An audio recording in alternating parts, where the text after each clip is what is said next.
The Grand Council of the Viridian Alliance sat in stunned silence. 23 representatives from across our star system, normally never shutting up about trade agreements and territorial disputes, were now speechless. I couldn't blame them. The news that had just been delivered would have silenced even the most talkative Quinn merchants from the outer moons. "Run that by me again," Supreme Counselor Jark finally said, his four eyes blinking out of sync, a sure sign he was agitated. "Princess Lyra is alive?" Commander Pelax of the Imperial Guard straightened his posture, the light reflecting off his blue-green exoskeleton. "Yes, Supreme Counselor. Our long-range sensors detected her royal beacon activating near the border of the Forbidden Zone yesterday. The signal is authentic and encrypted with her personal genetic code." I shifted uncomfortably in my ceremonial armor. As captain of the elite Sentinel squad, I had participated in the search for Princess Lyra 7 cycles ago. We had found the wreckage of her diplomatic vessel scattered across 3 different moons. There had been no survivors. Or so we thought. After 7 cycles? Counselor Vex'ra snorted, her nasal flaps fluttering with disbelief. "That's absolutely ridiculous. The search teams found parts of her body, genetic fragments," I corrected, surprising myself by speaking up. All eyes in the chamber turned toward me. We found genetic fragments that matched her royal sequence, Counselor, not actual body parts." Jarok waved a dismissive hand. "Captain Thalix, you led the search teams. You signed the death certificate yourself." I nodded solemnly. "I did, Supreme Counselor. All evidence pointed to her demise, but if her beacon is active and authenticated, we must investigate immediately." "There's more," Commander Pelax said, his voice dropping an octave. "The beacon isn't moving toward Viridian space, it's holding position at the edge of the Forbidden Zone, and it's accompanied by another signal, one our systems cannot identify." The council chamber erupted in murmurs and agitated clicking sounds. Silence. Jarok thundered, slamming his ceremonial staff against the floor. "What exactly are you implying, Commander?" Pelax looked extremely uncomfortable. "The unknown signal appears to be, well, preliminary analysis suggests it might be human. That did it." The chamber exploded into chaos. "Humans? Those primitive, violent creatures from the backwater planet Earth, the very mention of them was enough to cause panic. Our encounters with humans had been limited and mostly disastrous.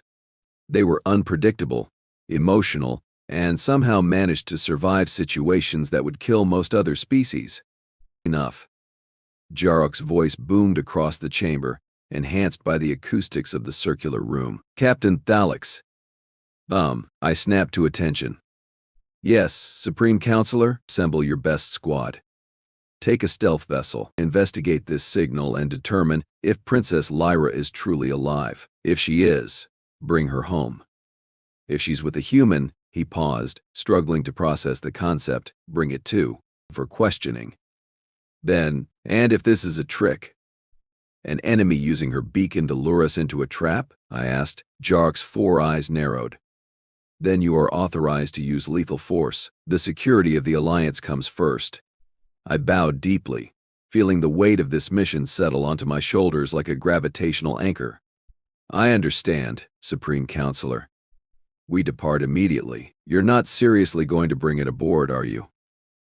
Lieutenant Zora asked, her expression twisted into what our species considers absolute disgust. "Look at it." I stared through the view screen at the small shuttle floating before our stealth vessel. The craft was battered, obviously cobbled together from salvaged parts, and emitting radiation levels that made our sensors scream warnings. But more concerning was what our scans revealed inside. 2 life forms, one matching Princess Lyra's biosignature, the other undeniably human. "The Supreme Counselor's orders were clear," I replied, though I shared Zora's revulsion. "We bring them both back." Officer Krell, our weapons specialist, clicked his mandibles nervously. "Humans are dangerous, Captain. They're unpredictable. Some say they actually enjoy violence. And they leak water when experiencing emotions," added Medic Pax with a shudder. "Disgusting." I sighed, my exoskeletal plates shifting with the movement. He noted, "All of you. But Princess Lyra is apparently alive after 7 cycles presumed dead, and she's with this human. And we need answers more than we need comfort. The comm system crackled to life. Viridian vessel. This is Princess Lyra Vex'ra of House Luminous, rightful heir to the crystalline T. There was a pause, and what sounded like whispering. Sorry, the rightful heir to the Viridian Alliance. Request permission to dock and board with my companion. Her voice. It was actually her voice, though rougher than I remembered, carrying a strange accent now. Something lurched inside my thoracic cavity, what humans might call a heart skip. I had served as her personal guard for 3 cycles before her disappearance. We had been close. Closer than protocol allowed. This is Captain Thalix of the Elite Sentinel Squad, I responded, keeping my voice neutral despite the emotional turbulence within. Identity confirmed. Princess Lyra. Permission granted to dock in Bay 3. Please be advised we are following quarantine protocols. Thalix? Her voice changed, becoming softer. You're alive too. What did she mean by that? Stand by for docking procedures, I replied professionally. Avoiding the personal comment, I turned to my crew. Full quarantine gear, weapons ready but not aimed. Let's not start an interspecies incident if we can avoid it. 20 minutes later, we stood in the docking bay as the airlock cycled open. The smell hit us first, an alien musk that our filters couldn't completely eliminate. Then came Princess Lyra, and I barely recognized her. Her once iridescent scales had dulled to a matte finish. The royal markings along her crest had faded. She walked differently, too, less gliding, more stomping. But most shocking was her attire. Instead of royal garments, she wore what appeared to be human clothing, practical and worn. Behind her stood the human. Male, I guessed, based on our limited knowledge of their species. Tall by human standards, but shorter than the average Viridian. Dark hair. Light skin with strange markings across its scars, perhaps. He wore similar practical clothing and carried a primitive projectile weapon strapped to his thigh. Captain Thalix, Princess Lyra said, her voice carrying a warmth that seemed inappropriate for the situation. You haven't changed a bit. I bowed formally. Your Highness. The Alliance mourned your loss. Your return will bring great joy to your people, she laughed. Actually laughed. Oh, I doubt that very much, Captain. The human stepped forward slightly, and every member of my squad tensed, weapons shifting almost imperceptibly toward him. He noticed and stopped moving, raising his hands slowly. Easy, he said in accented but perfect Viridian. I'm just standing with the princess. Ka-kun, no harm intended. Princess Lyra looked back at him with an expression I couldn't decipher, then turned to me. Captain, this is Jake Donovan. He saved my life multiple times. He is under my personal protection and will be treated with full diplomatic courtesy. I stared at the human Jake Donovan, trying to process what she was saying. A human, given diplomatic protection by a royal? It was unprecedented. With all due respect, Your Highness, I began. The human will need to be. The human has a name, she interrupted, her crest flaring slightly in warning. And Jake will be treated as my honored guest, or we both return to our shuttle and disappear forever. Your choice, Captain. The human Jake had the audacity to smirk slightly. The princess can be quite stubborn when she wants to be, Captain. Trust me. I've learned this the hard way. 7 years missing. Presumed dead. And now Princess Lyra returns with a human who speaks our language and refers to her with casual familiarity. This situation had gone from unusual to completely bizarre. Very well, I conceded. The human Jake Donovan will be accorded diplomatic courtesy as your guest. However, Supreme Counselor Jarok has ordered your immediate return to Capital City. A medical team will need to examine you both before. No, Princess Lyra said flatly. We speak to the Grand Council first. What I have to say cannot wait. Your Highness. Protocols dictate. Protocols? She interrupted again, her voice rising. Protocols nearly got me killed. Thalix. The same protocols that declared me dead without a body? The protocols that abandoned me on the edge of known space? The human placed a hand on her shoulder, an act that would have been punishable by death under normal circumstances. "Lyra," he said quietly. "Remember our plan." She took a deep breath, visibly calming herself. "My apologies, Captain. It's been a difficult 7 cycles, but what we have to tell the Grand Council is urgent. It concerns the survival of the entire alliance." I studied them both carefully. Princess Lyra, changed almost beyond recognition, and this human who somehow earned her trust. Everything about this situation screamed danger. And yet, "Lieutenant Zora," I ordered, "set course for capital city, maximum speed. Medic packs, prepare the quarantine quarters for our guests. Officer Krell, notify Supreme Counselor Jarok that we have confirmed Princess Lyra's identity and are returning with her, and her human companion." As my squad moved to follow orders, I gestured toward the corridor. "If you'll follow me, Your Highness, I'll escort you to your quarters." As we walked, the human fell into step beside Princess Lyra with a familiarity that disturbed me. "Nice ship you've got here," he commented conversationally. "Stealth capabilities, quantum drive, adaptive shielding. Pretty impressive. Almost as nice as the ships that tried to kill us on our way here." I stopped abruptly. "What ships?" Princess Lyra and Jake exchanged meaningful glances. "That," she said grimly, "is exactly what we need to tell the Grand Council. There's something very wrong within the Viridian Alliance, Captain. Someone doesn't want me coming home. Someone who has access to military-grade vessels and knows how to track a royal beacon. Someone who was very surprised to see a human ship fighting back." Jake added with a grin that showed too many teeth. "They weren't expecting that." A cold feeling spread through my carapace. If what they were suggesting was true. "Your Highness," I said quietly, "perhaps we should speak privately before reaching capital city." Princess Lyra nodded. "I thought you'd never ask, Thalix. We have much to discuss. About the attack on my ship 7 cycles ago, about what I discovered in the Forbidden Zone, and about why half your government might very well want me dead for real this time." Jake shifted his stance slightly, hand hovering near his weapon. "And why they definitely want me dead. Humans have this annoying habit of complicating carefully laid plans." I looked between them. This odd pair, a changed princess and her human protector, and email. And Rizid realized that whatever report I had planned to deliver to the Grand Council would be woefully insufficient to explain what stood before me. "Very well," I said, making a decision that would likely either end my career or change the course of our civilization. "Tell me everything." Princess Lyra's expression softened. "It started with the diplomatic mission to the outer colonies. My ship wasn't destroyed by accident, Thalix. It was sabotage. And what I found afterward, well, that's where Jake comes in. And that's when everything I thought I knew about our glorious alliance fell apart." The human's eyes, disturbingly expressive, met mine. "You might want to sit down for this part, Captain. It's quite a story." I had the distinct feeling that whatever they were about to tell me would make the princess's return from the dead seem like the least surprising event of the day. And somehow I knew our journey back to Capital City would be anything but routine.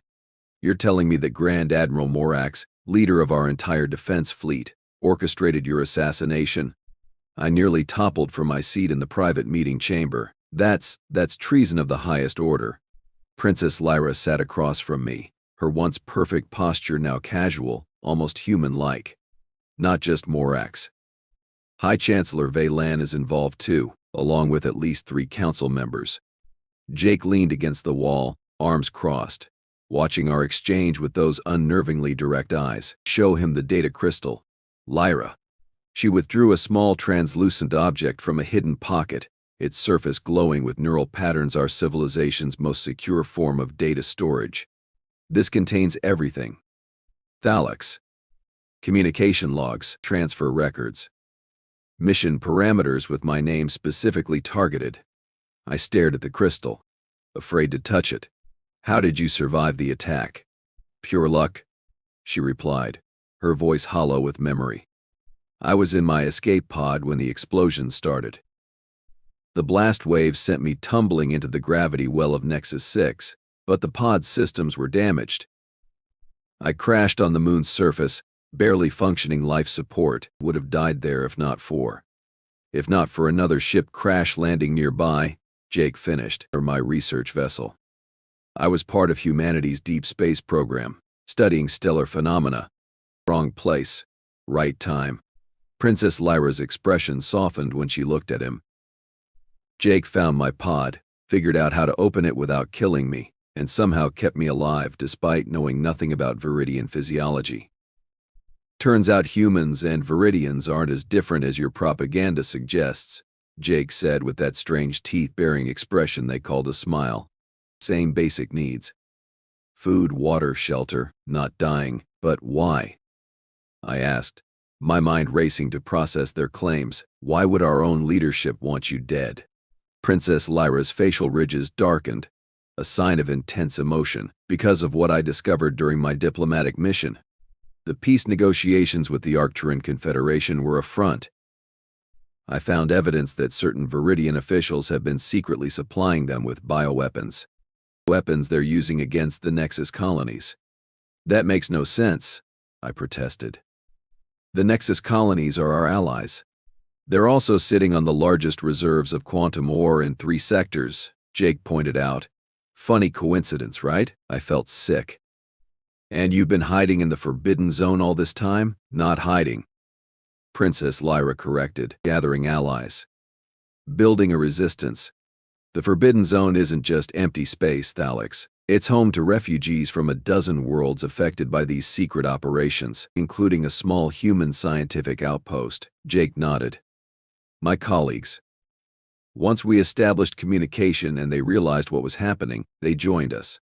Humans have this annoying habit of getting involved when we see injustice. Can't help ourselves.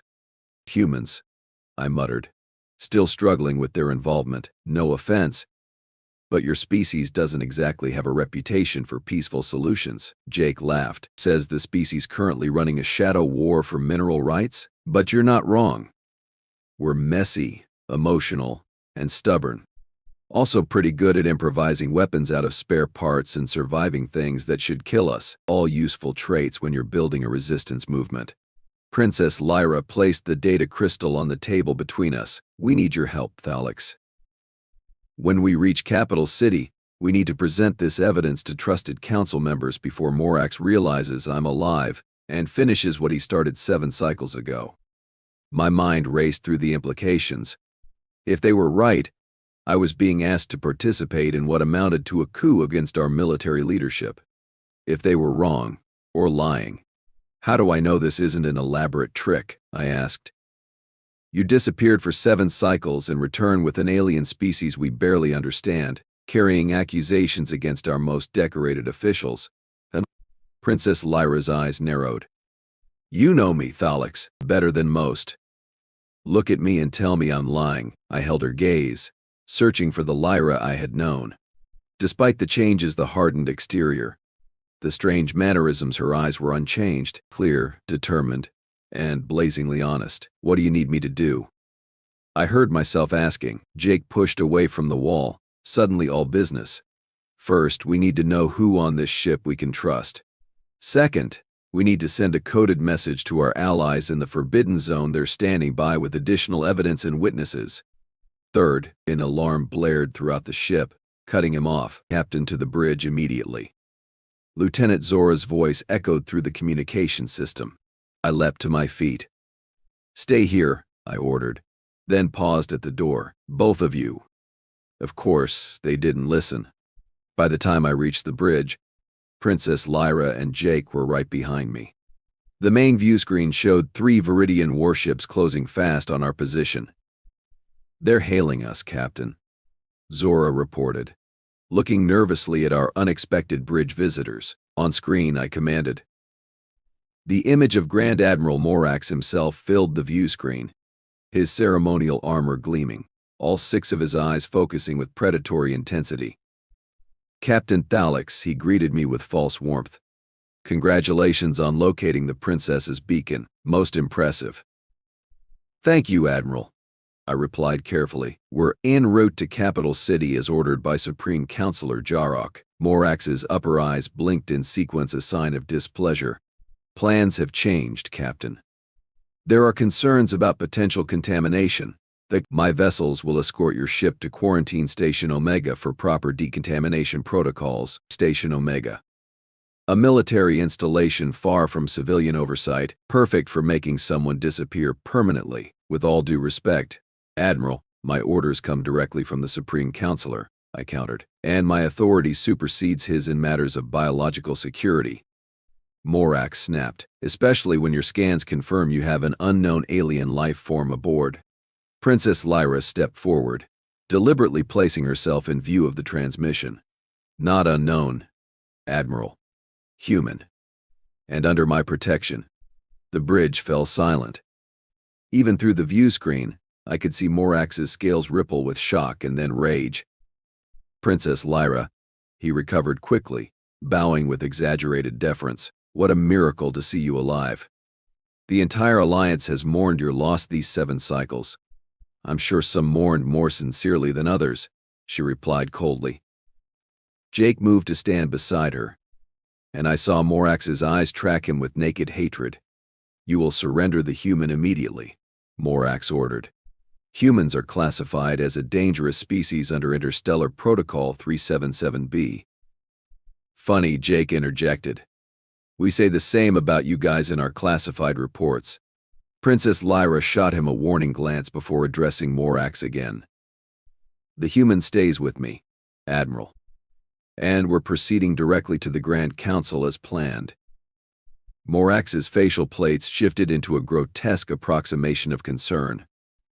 Princess, you've been missing for 7 cycles, possibly subjected to unknown influences or even mind manipulation. For your own safety and the security of the Alliance, I must insist you follow quarantine protocols. I watched the exchange with growing dread. The 3 warships had moved into attack formation around us. We were outgunned, outmanned, and trapped. Lieutenant Zora, I said quietly. Status of our stealth systems? Fully operational. Captain, she whispered back. I nodded almost imperceptibly. Prepare to execute emergency protocol Veil 7 on my mark. Jake leaned close to Princess Lyra, whispering something I couldn't hear. She nodded subtly. Admiral Morax, I addressed the screen again. We will of course comply with proper protocols. Request permission to dock with your flagship for transfer of the princess and her companion. Morax's expression shifted to satisfaction. Permission granted, Captain. Approach vector is being transmitted now. Transmission received. Officer Krell confirmed from the tactical station. They're lowering shields for our approach. Thank you, Admiral, I said respectfully, preparing for docking procedures. The transmission ended, and I spun to face my crew. Execute Veil 7 now. Full evasion pattern. The bridge erupted into action. Our stealth vessel's unique capabilities activated at once holographic projectors, creating 3 identical copies of our ship, while our actual vessel went completely dark, absorbing all sensor probes. They're firing, Zora shouted as the warships realized our deception. Evasive maneuvers, I ordered. Maximum speed toward the Tellurian Nebula. Princess Lyra gripped a console for support as the ship lurched violently. The nebula? Are you insane? The radiation will fry our systems. Not if we calibrate our shields to the exact frequency I'm sending to engineering, Jake said, fingers flying over a portable device he'd pulled from his pocket. Human ships figured out how to navigate the Tellurian years ago. The radiation pattern has predictable fluctuations. I stared at him. How do you know that? That's classified information. He winked. I'm full of surprises, Captain. Now, want to escape or keep asking questions? The ship rocked as a glancing hit caught our aft shields. Transfer those shield modifications to engineering, I ordered. Medic packs. Get our guests to the secure hold. Krell, prepare to broadcast a wideband distress signal on the Royal Emergency Frequency. The Royal Frequency? Zora questioned, but that will alert the entire Alliance. Exactly, Princess Lyra said, understanding dawning on her face. Morax can't risk killing me if the whole Alliance knows I'm alive. Public execution isn't his style. Another blast rocked the ship harder, shields at 60%. Krell reported, entering Nebula in 30 seconds. Zora added. Jake handed his device to a nearby technician. Upload these parameters to your shield matrix now, or we're all space dust in about 45 seconds. The technician looked to me for confirmation, and I nodded. What choice did we have? Broadcast the royal distress signal, I commanded. Message text. Princess Lyra alive, returning to Capital City. Under attack by Grand Admiral Morax's fleet, witnesses and evidence of treason in our possession. That should stir the hive. Jake remarked with grim satisfaction. Our ship plunged into the swirling gases of the Tellyria Nebula, the pursuing warships close behind. For several tense moments, our shields fluctuated wildly as they adjusted to Jake's parameters. Then, miraculously, they stabilized, shields holding at 43%, Krell reported, sounding shocked. Behind us, the pursuing warships weren't faring as well. Their conventional shields were failing against the nebula's radiation. They're breaking off pursuit, Zora announced triumphantly. Princess Lyra let out a breath. It worked, but they'll establish a blockade around the nebula. We're trapped. Not necessarily, Jake said thoughtfully. Your distress signal will have reached half the system by now. Morax can't simply destroy us without questions being asked. I studied our tactical display. We have another problem. We don't have enough fuel to wait them out in here. The nebula's interference will drain our reserves within 8 hours. Then we don't wait, Princess Lyra declared. We fight. I looked at her in disbelief. Against 3 warships? In our condition? Not alone, she said, turning to Jake. Signal the resistance. It's time. Jake grinned and pulled out a communication device, unlike any I'd seen before. Been waiting 7 years to say this. Cavalry. This is Pathfinder. Operation Homecoming is a go. I repeat, Operation Homecoming is a go. For several minutes, nothing happened. The bridge crew exchanged nervous glances. Then, suddenly, our sensors exploded with activity. Multiple ships emerging from fold space, Zora exclaimed. 15, no, 20 vessels of unknown configuration. The view screen filled with ships of various designs, some clearly Viridian, others from species I recognized from border worlds, and several that must have been human in origin. All modified, all armed. Your resistance? I asked, astounded. Princess Lyra straightened proudly. The Alliance of Free Worlds. Representatives from every planet and colony affected by the corrupt leadership of the Viridian military complex, including Earth. Jake's communication device crackled.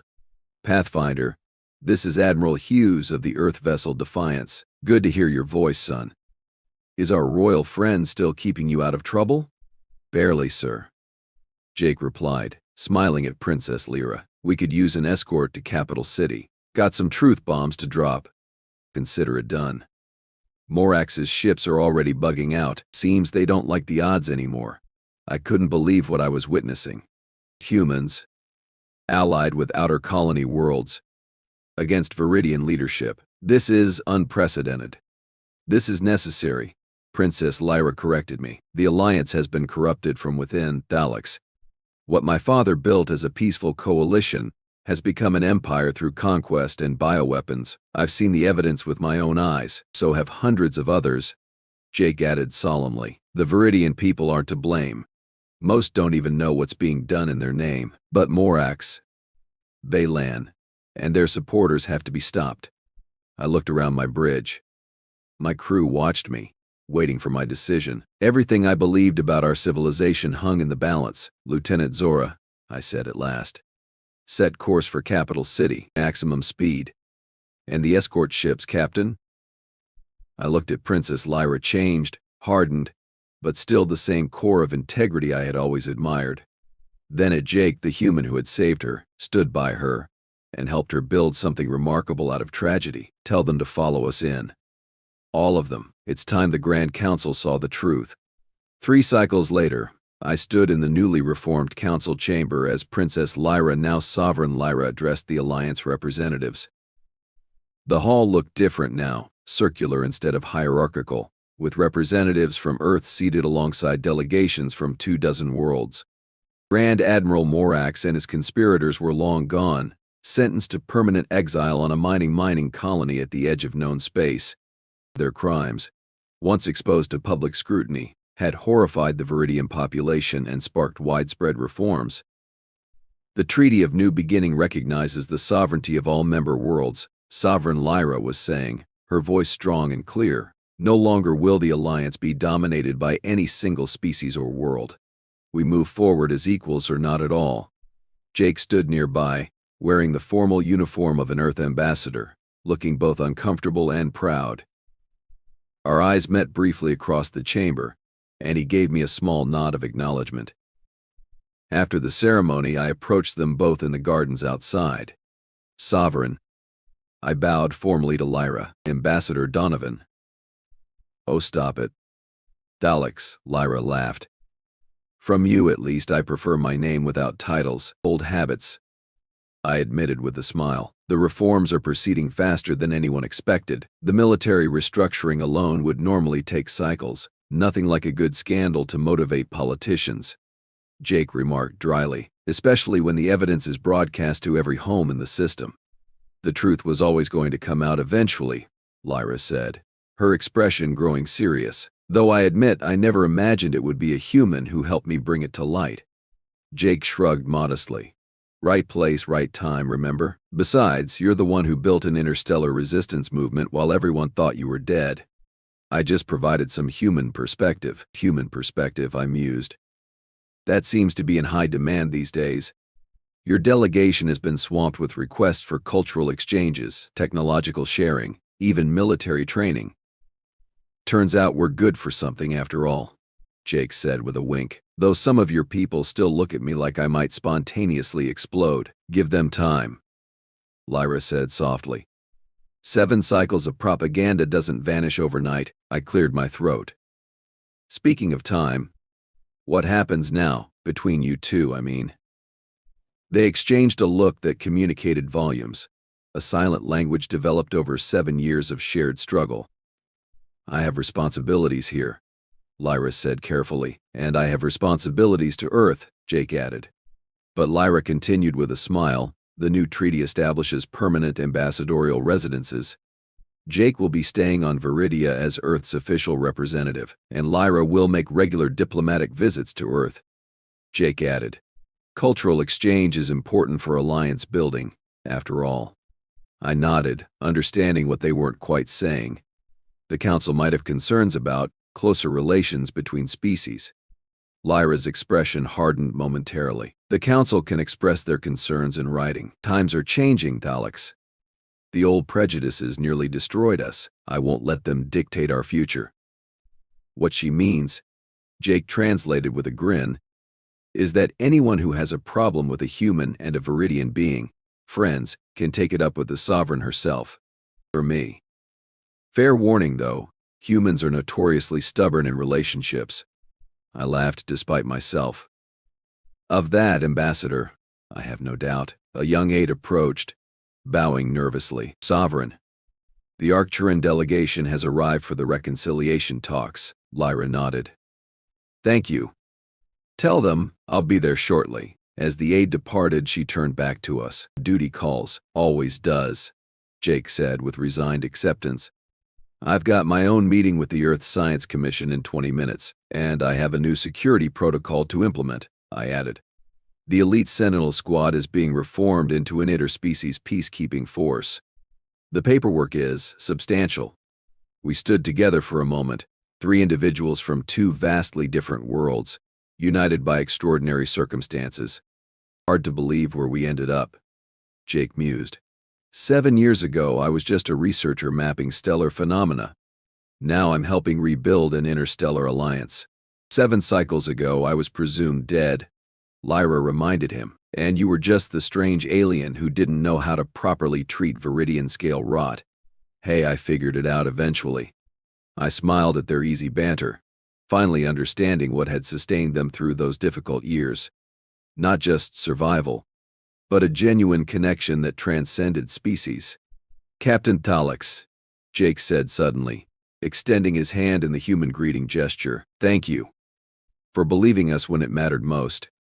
After a moment's hesitation, I clasped his hand awkwardly. "Thank you, Ambassador, for bringing her home." Lyra watched our exchange with visible emotion, then surprised me by embracing me in the traditional Viridian farewell between old friends, a gesture I hadn't experienced from her since before her disappearance. "The Alliance is changing, Thalix," she whispered, "for the better. And it started because one human decided a Viridian princess was worth saving." As they walked away to their respective duties, I watched them go with newfound appreciation for the strange twists of fate that had brought us all to this moment. Everyone had thought the princess was dead. Instead, she had returned with a human and changed our world forever. And for once I found myself thinking that perhaps humans weren't so incomprehensible after all.